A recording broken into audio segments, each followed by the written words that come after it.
ဆက်တယ်လို့ပြောလို့ဆောက်ကလေးတွေလိမ့်ပြပြောပြောလို့ခေါ်ရဲဟာရှာရတဲ့တော့တော့ဘုံဘုံမပါရလားပြောပြော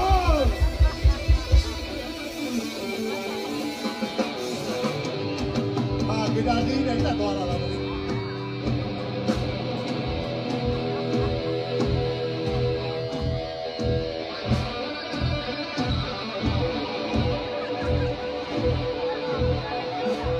ပြောတော့လက်ခုပ်နဲ့ကြားနေတယ်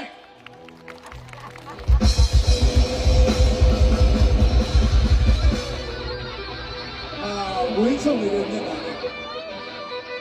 ဟာဘာလို့လဲ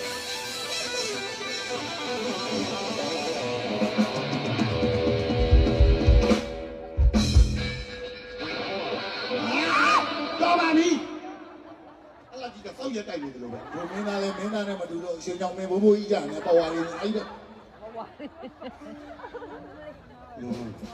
ကိုရလာပို့ပြီးတာနော်ညီလေးကိုကြီးလေကိုကြီးပို့လေညီလေးကဘယ်ကိုပို့မှာကိုကြီးကဖလက်တံပါလေအဲ့တော့ဖလက်တံမပါဘူးအစုပ်ကြီးโอเคကျွန်တော်ဒီကကြတော့ကျွန်တော်ဘုံမှာကျေးဇူးရှိတဲ့လူတွေ